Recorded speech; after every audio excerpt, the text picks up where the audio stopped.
to the second episode of The Inquisitive Product Manager. Today, I will discuss being the voice of the customer. Thank you for tuning in, and I hope you find today's episode helpful. Do you ever feel like you always have information swirling around you, that you can never quite get a handle on the information? That is because one of the major functions of a product manager is to interface with the customer, to be their voice inside the company. You, as a product manager, are the champion of the customer. The customer is the user of your product, and their feedback is crucial to the product development cycle. Customer interface and relaying the information to your team is an extremely important function of product management. As you can see here, there is a cycle of events involved with product life cycle and development, and each stage leads into another. Let's start with product development. You have a product that has already been developed, you market it, and it begins to sell. Do you let it just ride? Absolutely not. You now need to follow up with customers, your key accounts first, but do not neglect the little guy. Get your feedback, visit them in the field, try and determine how they use it, how it fits their processes. Look for anything that seems awkward or they complain about. Listen to their suggestions and take them back with you. Check out a competitor's similar product, see how your product stacks up, try and get some feedback from customers about the other products. Next, you'll create a business case with the data you collected. This could be for a new product or product enhancement. The business case will then translate into new product development, new products, and the cycle repeats. It is all connected together. Customer feedback is where you get most of your ideas, and you need to learn to listen to the customers and treat them right. As shown previously, it is important to the development cycle to receive this feedback. We want information from the customer, such as how easy it is to understand, use, and install the product. We need to know what new features they would want. We also need to hear about pain points. A pain point is something about the product that makes it difficult to use or install, transport or function, or even understand. Did an angle make it hard to install? Is it too heavy to carry around all day? Could it use wheels? How does it integrate with their process? For software, does it install correctly and easily? Can they get their data how they want it? Learn to ask these questions, as sometimes customers will be shy about bringing up complaints. You never want your product to be shelved because they couldn't use it, install it, or understand it. You want your customers to understand the value of your product and champion your product to their friends and their coworkers. Being the voice of the customer is all about listening and then translating that information back to your team.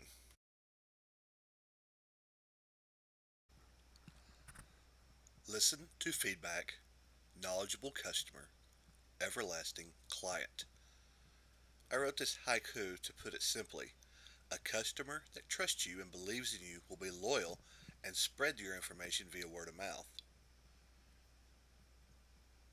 Now that you have an understanding about the importance of customer feedback, let's look at where we get this feedback from. There are many ways to glean feedback from the customer, aside from direct interaction with them. Phone calls and in person are great, but also look for information in support calls, emails, and social media. I like to use a combination of Google Alerts and a platform such as Hootsuite to scan for your product on the web and social media. If somebody is upset, it helps you find their complaint quickly and contact them. Also, trade shows are a great place to mingle with customers and potential customers in a more relaxed environment. Many times I've had a customer walk over where they were confused by something competitors said. This gives you a great opportunity to reach a new customer by explaining the difference in products and also to clarify any misunderstandings they may have. Once you have collected this data and you're sitting in your office, you probably will have piles of data from different sources. What is the voice of the customer to do? How do you decide what is prioritized? What is new product development or enhancement? Is there a pattern of complaints? First, make sure you have some form of system in place to handle the data. It can be Excel or some customer database or some internal platform that you use. Whatever you use, make sure you keep it updated and organized.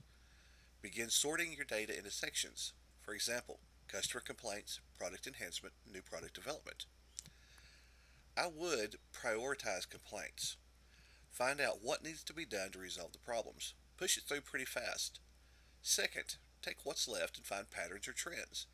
Maybe you talk to 20 customers and 15 of them mentioned installment as a pain point. You would want to focus on resolving that next. Then try to break everything down more. Add more research until you have enough data to create effective business cases to present.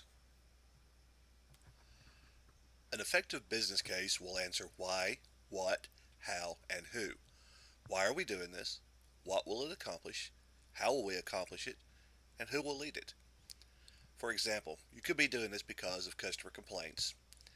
What it will accomplish is customer satisfaction and retention. You will accomplish it by solving the problem, and engineering will lead it because it involves a hardware change.